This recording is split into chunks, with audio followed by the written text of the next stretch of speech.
한반도에서 처음 인류가 살기 시작하면서부터 함께한 과학기술. 그렇다면 과학기술의 시작은 무엇이었을까?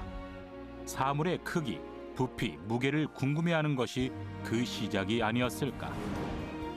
땅 위의 이야기를 담은 측량의 역사, 도량형이다.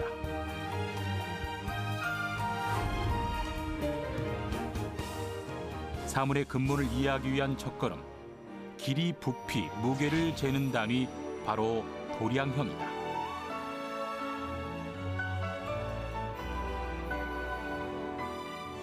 도구를 만들기 위해 돌의 크기가 궁금했을 것이고, 집을 짓기 위해 나무의 무게가 얼마인지 중요했을 것이다. 농사를 짓기 위해 비의 양을 측정하고 싶었을 것이다. 도량형은 전통 과학의 근본인 것이다.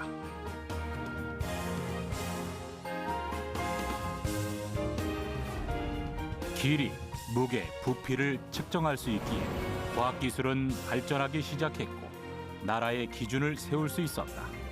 음악부터 세금, 그리고 법까지 도량형은 국가의 바탕이 된다. 세상을 움직이는 힘, 도량형에 대해 알아보자.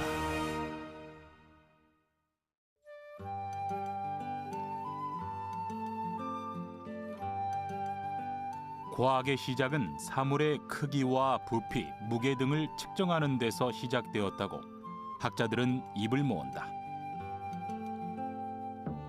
측량의 시작, 바로 도량형이다. 그렇다면 도량형은 정확하게 무엇일까?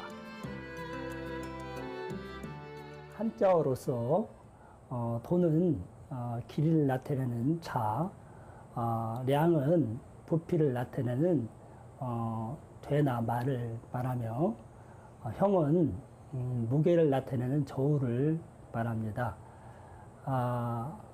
이런 기구들을 총칭해서 도량형기라고 하는데, 오늘날에는 도량형 하면 재는 것들, 측정하는 모든 기구들을 총칭해서 말할 수 있겠습니다. 도량형은 한반도에 인류가 출현하면서 시작되었다고 해도 과언이 아니다. 도량형의 기준이 생겨야만 곡식 수확량을 균일하게 분배할 수 있고 기초적인 법규를 만들 수 있었다. 그리고 개인의 재산을 구분지을 수 있는 기준이 필요했을 것이다. 고대 도량형은 하나의 문명의 척도, 기준이라고 볼 수 있습니다. 제가 우리가 그냥 단순하게 길이를 잰다 이렇게 생각하시면 안 되고, 그것은 결국 과학 기술과 관련되어 있습니다. 토목, 건축. 그러니까 우리가 현재 그런 기술을 갖고 있지 않다면 외부에 그런 기술을 갖고 있는 책들, 저서들, 그런 문화들, 이런 것들을 이해해서 가지고 와야 되고요. 도량형이 국가의 기반이고 과학의 기초라는 것은 고대 유적의 겉모습에서부터 나타나 있다. 황룡사는 신라 제1의 사찰이었고 신라인들의 정신적 지주 역할을 했던 곳이다.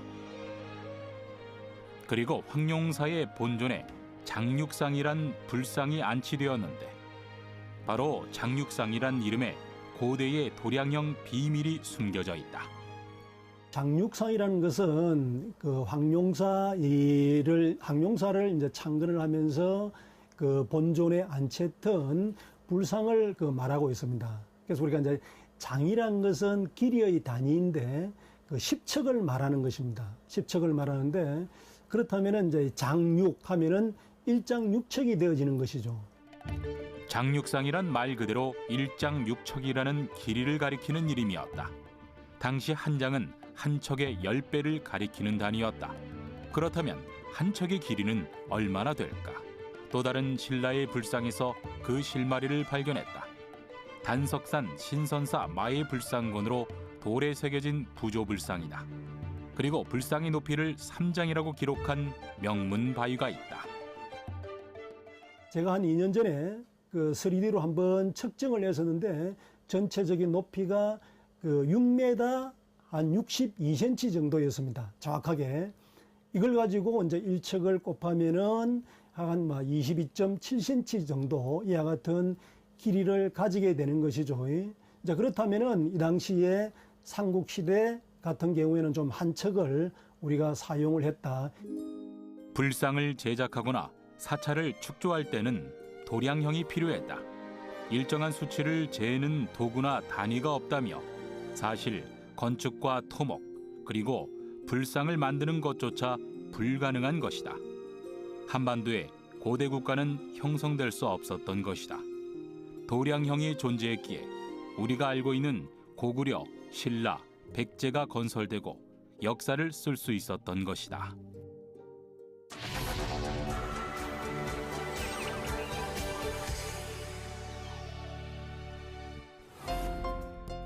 고대 역사를 살펴보면 척이라는 단위가 유난히 눈에 띈다.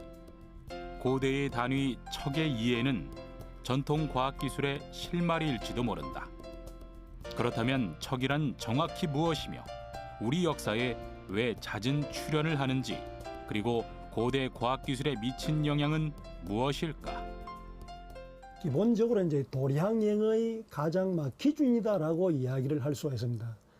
왜 이제 이 척을 도량형의 기준이다라고 말씀을 드리냐 하면은 이 척을 가지고 길이를 재고 그다음 척을 가지고 또 뭡니까? 부피를 재는 양기, 대라든지 말의 어떤 크기들을 만들게 되는 겁니다. 척은 우리가 알고 있는 길이를 잴 수 있는 자로 대변되는 말이다.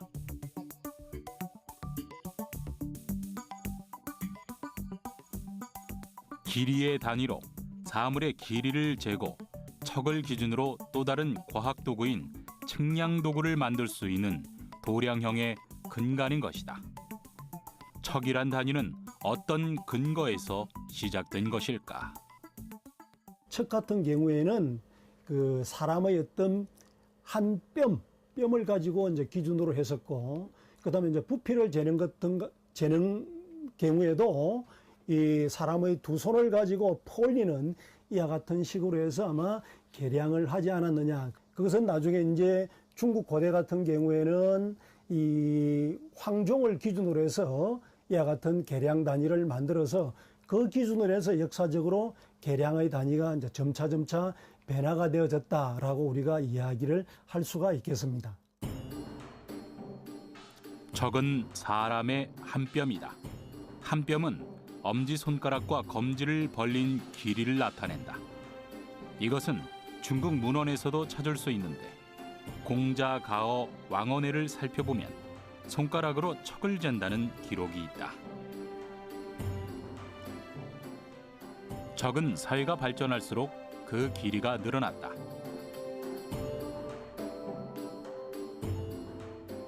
고대 척의 기준은 당척이었다. 당척이 전래되면서 한반도의 고대 국가 건립에 영향을 미쳤다. 그런데 중국의 척 대신 우리 고유의 척이 태동했고 그 척은 한반도를 넘어 일본에도 영향을 미쳤다. 바로 고구려 척이다. 고구려에서 만들어져 고구려 척이라 불렸던 고대의 자다. 한나라 때 그 사용하던 23.7cm의 자에 한 척에 반 척을 더해서 35.6cm의 자를 만들어서 사용하게 됩니다. 이것은 이 동북아시아에 있는 나라들이 전부 고구려 척을 사용하는데 신라라든가 백제, 돌궐, 일본과 같은 이런 나라들이 전체 사용해서 이 표준의 어떤 국가의 위상을 볼 수 있는 것이라고 볼 수가 있겠고요. 고구려 척이 처음 알려진 것은 일본 기록에 의해서였다. 고구려 승려가 전한 것으로 알려졌는데 일본 율령 주석서인 영지패에 의하면 땅을 재는 데 있어서 고구려법을 사용하는 것이 편리했다라고 적었다. 고구려 척이 일본에 전래되면서 일본의 성을 짓는 토목기술과 논밭의 넓이를 재는 기준이 되었다. 그래서 고구려 척은 일본의 문명사에 큰 영향을 미쳤다. 일본 열도에 고구려가 멸망한 지 한 1300년이 지난 지금에도 이런 건축물이라든가 또는 뭐 성곽이라든가 이런 고분이라든가 이런 걸 통해서 고구려 자가 사용된 흔적들을 곳곳에서 볼 수 있는데 고대 일본의 율령 책들이 남아 있는데요. 거기에 보면 그 면적을 측정하는 방식이 나오는데 거기에 설명이 고구려의 방식대로 한다. 고구려 척도에 따른다. 이런 표현들이 나오고 있습니다. 척에 관한 재미있는 역사적 이야기들도 있다. 태조 이성계가 조선을 건국하기 전 마이산에서 산신에게 금척을 받는 꿈을 꾸고 조선을 건국했다는 이야기다. 이성계가 장군 시절에 꿈에서 마이산에서 산신에서 금척을 받게 됩니다. 그래서 그걸 기념으로 해서 몽금척 정제가 만들어지고 거기에 그 찬양하는 글도 지어집니다. 그렇게 해서 그런 몽금척 정제는 조선 500년 동안에 내내 그게 국가의 경사스러운 잔치에는 항상 연주도 하고 춤도 추고 그렇게 하게 됩니다. 척은 표준을 재는 도구다. 당시 표준을 소유하는 것은 왕에게만 가능한 일이었다. 태조 이성계가 금척을 받았다는 꿈 이야기는 아마도 왕권에 대한 타당성을 우회적으로 표현한 것일지도 모른다. 척은 고대부터 지금까지 한반도에서 중요한 단위이자 문명의 시작점이다.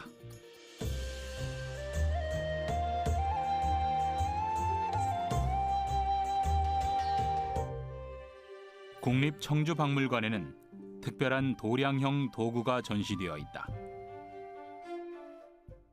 잔 모양을 한 그릇인데 얼핏 보면 음식을 담았던 것 같기도 하고 차를 마셨던 찻잔 같기도 한 이 유물. 이름은 손잡이 잔이다. 과연 어디에 사용되었던 것일까?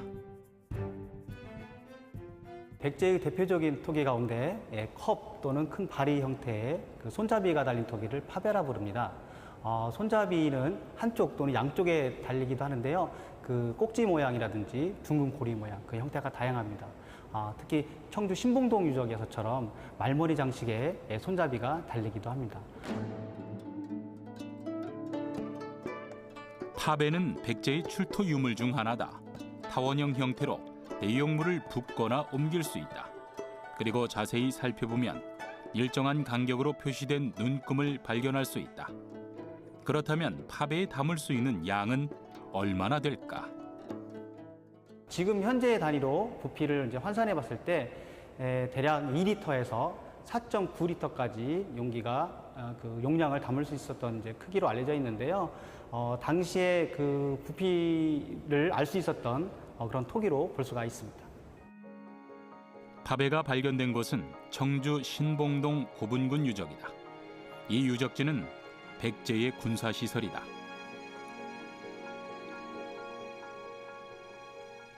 파병은 군인들에게 쌀을 나눠주거나 군미, 즉 세금을 측정하는 데 사용됐을 거라 추정된다.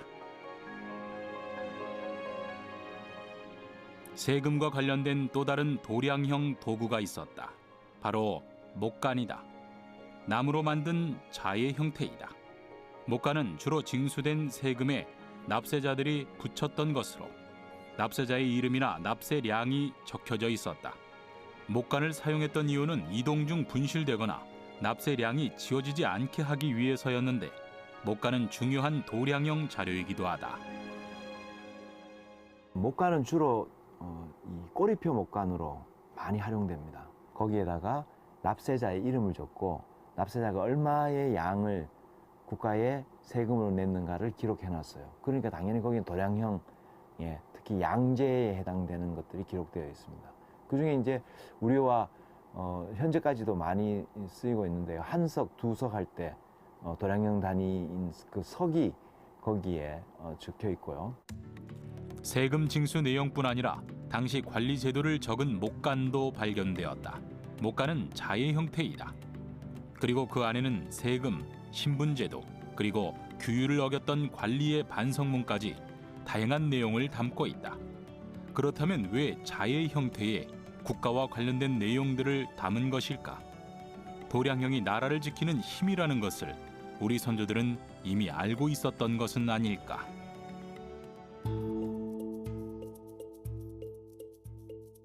조선의 기틀을 잡은 왕 세종. 그의 업적은 현대에 이르러서도 계속 연구되고 있는데 그는 조선 최고의 행정가이자 언어학자 그리고 과학자였다.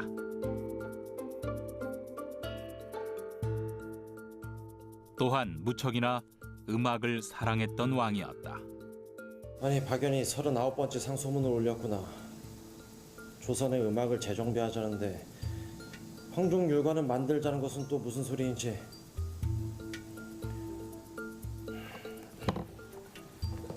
여봐라, 박연을 들라하라.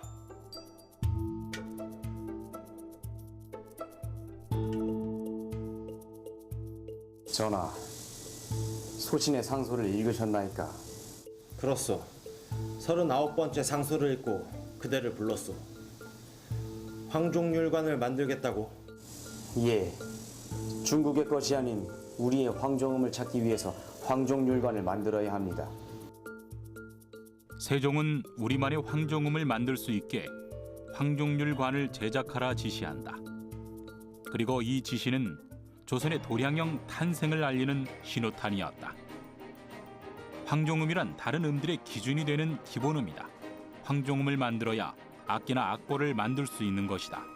황종음은 천자의 음이라 하여 중국에서만 만들 수 있는 음이라 생각했다. 그런데 이 황종음을 조선에서 만들 수 있게 됐다.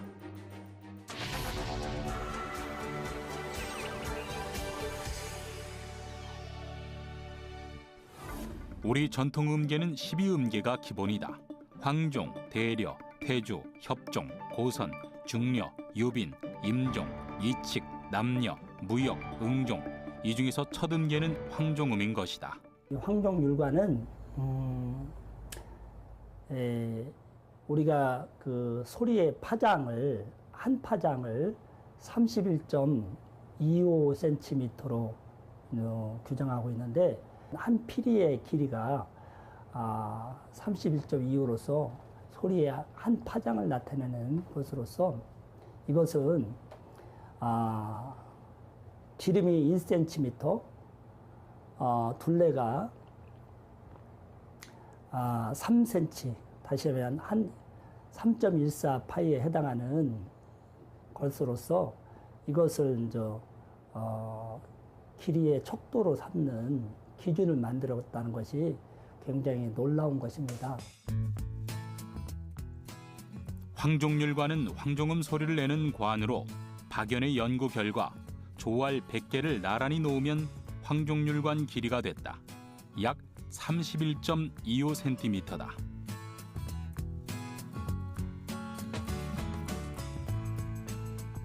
이것이 황종척으로 또 다른 이름 한척이다. 이 황종척은 조선 도량형의 원기가 됐다. 황종률관이 완성된 후 조선의 악기와 악보가 정비되었다. 모든 악기의 기준 편경을 제작할 수 있었다. 편경은 정확한 음을 가진 악기로 모든 악기의 기준음이다. 세종 7년 1425년에 우리만의 소리와 기술로 제작되었다. 그리고 전통악기 중 유일하게 화음을 낼 수 있는 생황. 생황은 세종 때 악기 도감에서 제조되었다. 중세 사회에서 전 세계의 이 발명품을 이렇게 따질 때 전 세계가 가지고 있는 발명품이 50개라고 보면은 일본은 하나도 없고 그때 당시에 문화의 중심이었던 중국이 이제 5개 정도, 우리나라가 이제 28개 정도의 그런 발명품을 가지고 있어서 이런 이 측정의 과학을 토대로 해서 뭐 의학 또 농학 다양한 그 범위에서 이 문화 융성을 할 수 있는 그런 토대가 되었다고 볼 수 있습니다. 세종이 황종척을 만들고 도량형을 통일한 이후 조선의 과학은 새로운 전기를 맞게 된다. 특히나 자연을 관찰할 수 있는 기준이 마련된 것이다. 자연을 이용해 1시부터 12시까지 자동으로 시간을 알려주는 자경로. 세종이 발명해 전국적으로 설치되어 강우량을 측정한 추구기. 도량형을 이용한 기상 관측 장치다.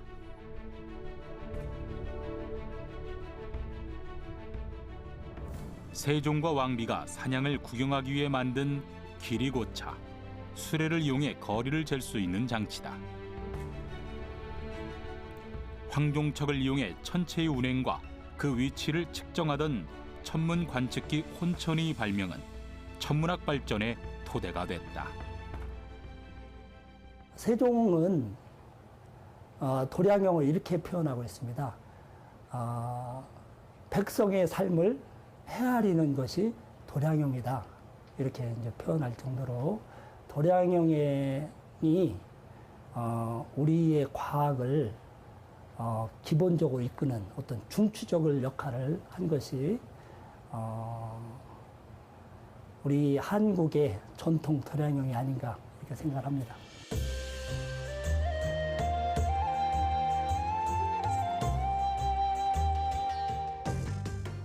세종 이후 도량형이 통일되면서 도량형은 전방위적으로 조선을 이끌었다. 특히 암행어사는 아주 특별한 도량형 측정 도구를 지니고 다녀야 했다. 그 도구는 암행어사의 주요 업무에 반드시 사용되었다. 조선시대 암행 관찰을 위해 그 임금이 암행어사 파견 시에 그 3종의 그 물품을 지급했는데요.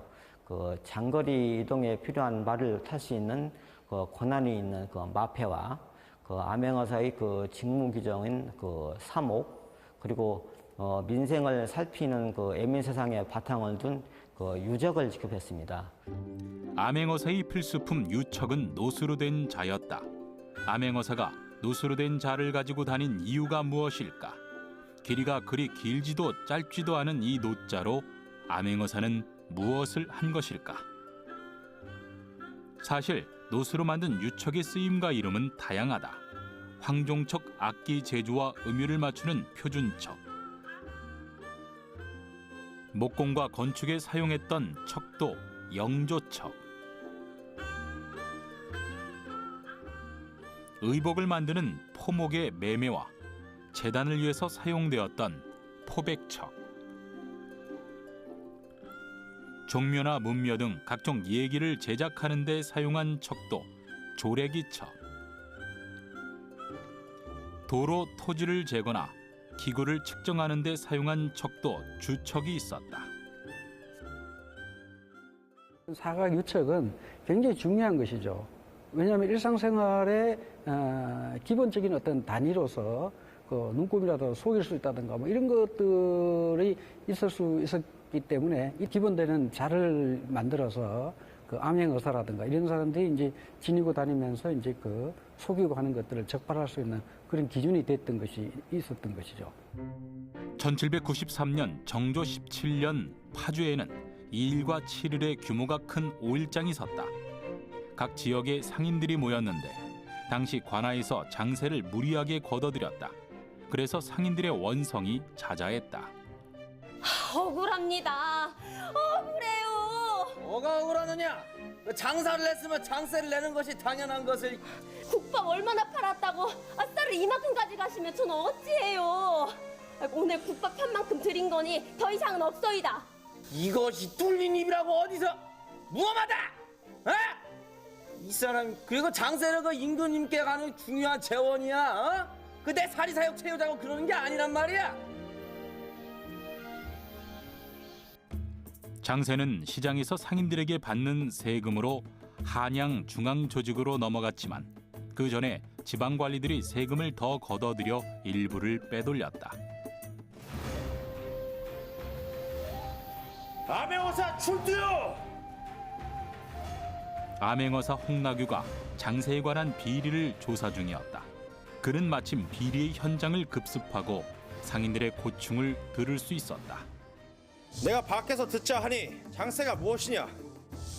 그 장세라는 것이요. 그게 저기 그 공릉장이라는 데서 나오는 건데요. 이제 나으리 제 말 좀 들어보셔요. 아니 한 태에 한 바가지를 다 퍼간다니까요. 태는 그렇다 쳐도 몇 안 되는 꽃까지 일일이 하나씩 타재서 타 가져간다고요. 아니 주모가 내는 장세가 그렇게도 많느냐? 네. 장사치들은 하루에 20그릇 팔아서 남는 게 없어요. 도대체 장세의 기준이 어떻게 된단 말이오? 암행어사 홍나균은 가지고 있던 유척으로 장세를 담는 그릇의 크기를 재고 장세의 양이 맞는지 확인했다. 예를 들어서 말의 크기를 정량보다 조금 더 크게 만들어서 그 더 많이 받은 쇠곡을 빼돌리고 또 옷감의 크기를 잴 때에 그 실제 크기보다 더 크게 자를 만들어서 포백척을 만들어서 그것을 정량만 실제 크기만 고가에 반납함으로써 그 이익을 챙기는 것이 사실은 이 비리를 저지른 겁니다. 결국 유척은 비리를 감시하고 백성들의 고충을 해결하는 척도가 된 것이다. 또한 형구의 크기도 유척으로 재어서 과도한 처벌을 막고 함부로 권력을 휘두르지 못하게 한 것이다. 도량형은 백성을 구하고 나라의 기강을 지켜내고 있었다. 그리고 왕의 권력과 위엄에 도전하지 못하도록 정치적 도구로도 사용되고 있었던 것이다. 작은 유척은 조선에서 큰 힘을 발휘하는 무서운 정치적 도구이자 민심을 헤아리는 잣대였다. 조선에서는 도량형 도구 중 길이뿐 아니라 부피를 재는 측정 도구도 발달했다. 부피는 입체가 점유하는 공간 부분의 크기로 수학적 지식과 과학기술이 결부된 어려운 개념이다. 우리 선조들은 육면체로 상자를 만들어 부피를 구했다. 그리고 부피에 해당하는 단위도 세분화되어 있었다. 그리고 일정한 비율을 가진 수학적 체계를 지닌 단위였다. 부피를 재는 그 전통 도구가 있는데요. 그 호비라고라는 것이 있습니다. 그건 이제 주로 그 조나 깨 등의 그 조그마한 그 개체 곡물을 개측하는 데 사용했고요. 그 대는 그 일반적으로 쓰고 있는 건데 그 모양은 그 주로 그 장방향이라는 좀 약간 길쭉한 네모난 형태를 말합니다. 장방향으로 되어 있고요. 말이라는 것이 또 있는데요. 그 대가 10개가 합쳐졌을 때의 크기를 말을 합니다. 그렇다면 우리가 자주 듣는 한 되는 지금의 단위로 계산하면 어느 정도의 크기일까?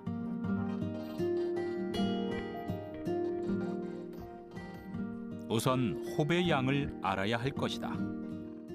현재로 따지면은 180.3 ml의 크기를 얘기합니다. 그 대는 지금 1.803 리터를 얘기하는 건데요. 현재 보통 보면은 우리가 그 페트병에서 그 음료수 같은 먹을 때 그 페트병은 보통 1.8리터가 가는데 요 1.8리터가 이 대에서 유래가 됐다라고 할 수가 있겠습니다. 한 홉은 약 180.39ml이다. 그리고 그의 10배인 열홉이 약 1.8리터, 한 되가 되는 것이다. 되는 대략 1.8리터 정도 되는데 홉이 10개가 모인 숫자다. 부피를 재는 원기는 역시 황종률관이다. 부피는 황종률관에 들어가는 조 1200개를 일량으로 하고 10배를 1홉, 100배를 한 대, 또 1000배를 한두 한 마리라 불렀다.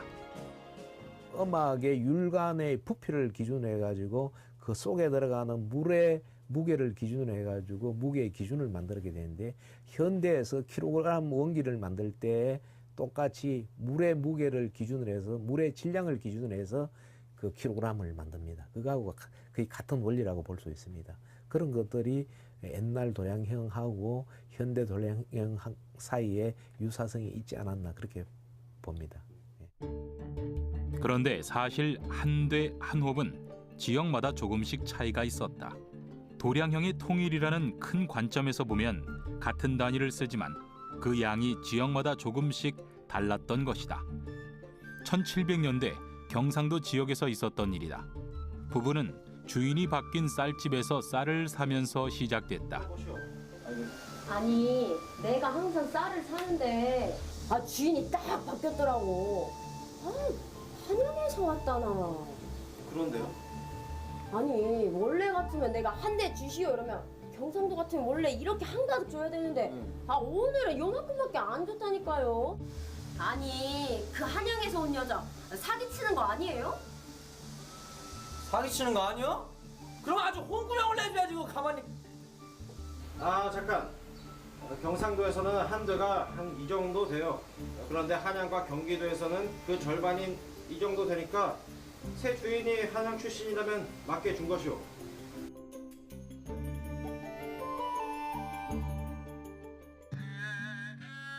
조선에서 시장이 발달하면서 저울은 중요한 역할을 했다.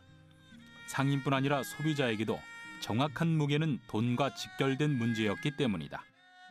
그러나 크기가 크거나 무게가 많이 나가는 것은 측정하기 힘들었다. 그래서 우리 선조들은 재미있는 무게 측정법을 만들어내기도 했다. 옛날 조선시대에 소, 말, 돼지 등을 가축의 크기를 잴 때 이 자를 사용했는데요. 이름 그대로 소 머리 크기를 쟀던 자입니다. 그 이유는 이제 지금처럼 저울이 없던 시절에는 소 머리 크기를 재서 그 크기로 가격을 흥정했을 때 사용했던 자입니다. 소머리 자는 크기를 측정하는 것이지만 지금의 관점을 보면 가축의 무게를 비율로 계산한 것이다. 조선시대 저울을 살펴보면 수평으로 무게를 비교하는 대칭 저울이 대다수를 이룬다. 기준을 만들어 그것보다 무겁거나 가벼운 것으로 측정한 것이다.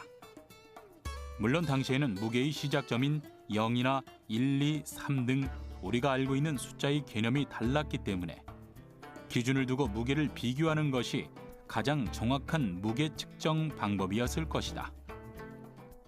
조선시대 저울의 특징은 계측기구의 기준치를 수평이 되게 하여 이때 나타난 측정값을 사용했는데 종류로는 대저울과 천칭이 있었습니다. 대저울은 눈금을 매기고 물체의 무게에 따라서 추를 이동시켜서 평형을 이루었을 때 무게를 알아내는 저울로, 조선시대 무게를 재는 저울의 종류는 무게를 재는 사물에 따라 이름을 달리했다.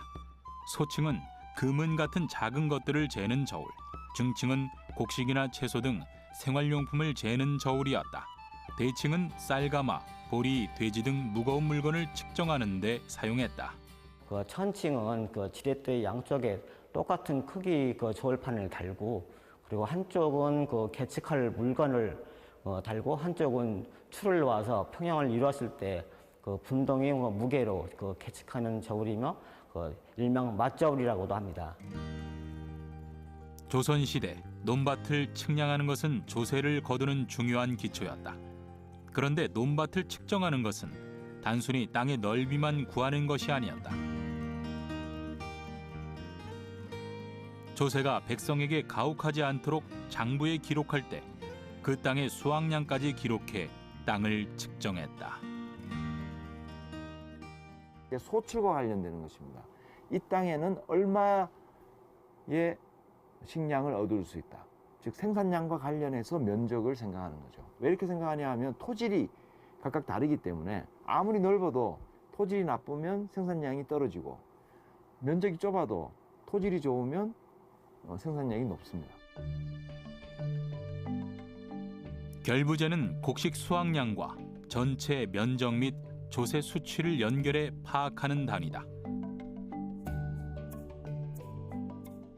발걸음을 기준으로 육척을 함보로 했다. 이것은 고구려 척과 관련이 있다.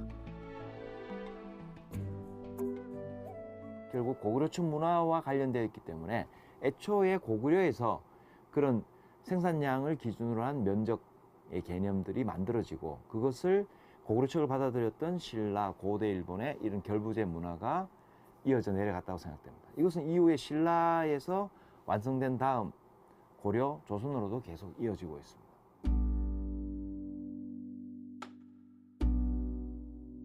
못줄은 모를 심을 때 사용하는 도구다. 논의 일정한 간격으로 실이나 헝겊으로 표시한 줄로 줄에 따라 모를 일정하게 심어 땅의 낭비를 막는 중요한 도구다.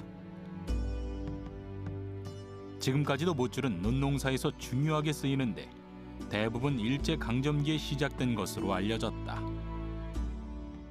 흔히 사람들은 일제시대에 근대 농법이 들어오면서 사용한 것으로 이렇게 말하고 있는데, 사실은 그 조선 후기 17세기 한 1767년도에 신중후가 쓴 후생록이라는 기록에 보면 모 꽂기 방법에 대해서 나오는데, 모는 한 포기에 4, 5대씩 꽂아야 하며 포기 여과는 5, 6치 되게 하는 것이 좋다.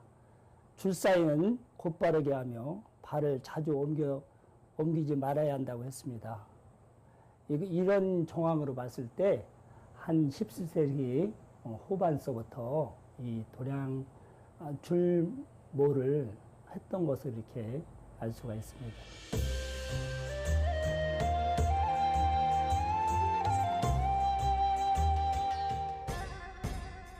조선의 이름을 버리고 대한제국을 선택한 고종은 새로운 도량형의 필요성을 느꼈다. 그래서 만든 행정기구 평시관. 평시관은 근대화된 도량형 기관으로 지금으로 얘기하면 행정부 소속이었다. 임진왜란과 근대화의 물결에서 전통 도량형은 해이해졌다. 그래서 국내부 산하관청으로 평시관을 만들며 서양의 도량형을 받아들이고자 했다. 그래서 1905년 도량형법을 제정했고, 그 법이 미돌법이며 대한제국 법률 제1호로 공포되었다. 우리 전통 도량형을 살펴보면 마지기는 논밭의 넓이를 나타내는 단위며, 꾸러미는 달걀 10개를 묶어 세는 단위다. 그리고 척은 길이를 재는 단위, 배를 세는 단위다. 대한제국 법률 제1호 도량형법이 채 퍼지기도 전에 일제가 우리 땅을 침략했다. 그리고 일제가 제일 먼저 한 것도 도량형의 통일이었다. 바로 서양의 미터법으로 조선의 도량형을 바꾼 것이다. 1909년도에 어떤 도량형 계획이 쭉 이루어지다가 또 일제강점기에 와서 완전하게 한번 도량형의 어떤 변혁이 이루어지게 되는데, 이제 그것이 뭐냐면은 1926년도에 조선 도량형령인 겁니다. 그래서 어찌 보면은 도량형을 통해서 식민 지배의 효율성을 담보하겠다라는 식으로 해서 우리의 도량형령이 완전히 이제 일본처럼 또 이제 미터법으로 사용이 되어지게 되는 겁니다. 결국 도량형은 나라를 바꾸기 위한 침탈 도구가 된 것이다. 그러나 고대부터 우리 도량형을 가졌던 우리 민족은 쉽게 변하지 않았다. 일제히 저항감도 컸지만 수만 년을 거쳐온 도량형이기에 그 변화는 더욱더 더딜 수밖에 없었다. 그래서 일제는 미터법에 관한 교육을 더욱더 강화했다. 실제 이제 민간에서는 뭡니까? 그런 부분들이 잘 이루어지지 않겠죠. 항상 모든 것이 제도는 이루어졌지만 민간에서는 기존의 어떤 전통적으로 사용되어지던 관행들이 쭉 사용이 되어지게 되는데, 도량형도 마찬가지다라고 이야기를 할 수가 있는 겁니다. 일제는 세계 전쟁을 일으키기 위한 군사 식량 확보가 시급한 상황이었다. 그래서 일제는 개인 땅을 마음대로 국유화하기 시작했다. 그런데 여기서 도량형의 문제가 발생하기 시작했다. 1930년 경기도 이천에서 있었던 일이다. 이 땅 몇 마직이나 돼요? 아니 이 손바닥만한 땅을 무슨 국유화나 한다고. 100평이고 200평이고 아무튼간 딱 절반만 100평만 저 국유화할 거니까 그렇게 알고 있어. 아니 200이고 100이고 난 모르겠고, 이 땅은 건들지 마세요. 김상만 안 했어? 아니 뭘요? 아니 여기 이거 국유화 한다고 말이야. 그리고 그거 미터고 평방미터고 그거 얘기 안 했으니까 모르는 거 아니야 지금. 일을 똑바로 해야지. 이거 말이 안 통하잖아 지금. 일제는 우리 땅에 미터법을 알렸지만 결국 정착시키지는 못했다. 대한민국은 지금 도량형 확대를 위한 연구가 활발하다. 길이와 무게 그리고 부피를 측정하는 데에 대한 한계를 하나씩 뛰어넘고 있다. 우리가 일상에서 사용하는 줄자는 그 길이가 제한적이다. 그리고 줄자는 잘 구부러져 거리가 길어질수록 길이를 재는 데 오차가 많다. 이것은 줄자를 측정하는 장치다. 줄자의 오차를 줄이고 측정할 수 있는 거리를 늘리는 데 중요한 도구다. 이거는 50m까지 줄자를 측정하는 장치입니다. 줄자의 길이를 측정하는 건데 길이의 기준은 레이저 간섭배라는 걸 이용을 해가지고 레이저 파장을 기준으로 해서 줄자의 길이를 측정하는 장치입니다. 도량형이 한계를 뛰어넘는 것은 과학기술이 진보할 수 있는 가능성을 더 높이 올린 것이다. 더 작게, 더 멀리, 더 높이 측정할 수 있다면 우리는 역사 속 비밀부터 미래의 과학까지 예측할 수 있을지도 모른다. 도량형은 과학의 과거, 현재, 미래를 쥔 열쇠인 것은 아닐까. 도량형은 뭔가 하면 측정을 해가지고 그걸 수치로 나타낼 수 있어야 합니다. 수치를 나타낼 수 없으면 그걸 재현을 할 수도 없고 만들 수가 없습니다. 그렇기 때문에 측정이 가장 먼저 선행돼야 되겠죠. 측정이 선행되기 위해서는 기준이 있어야 됩니다. 그 기준을 현대에서는 측정 표준이라고 그러는데 측정 표준을 만들고 나서 측정 기술을 가지고 측정을 하면 그게 수치화가 됩니다. 그 수치화된 데이터가 있어야만이 그걸 만들 수도 있고 복원할 수도 있고 연구를 할 수가 있습니다. 그래서 연구란 것은 모든 측정으로부터 나옵니다. 그래서 측정은 과학의 어머니다 이렇게 이야기를 하고 있습니다.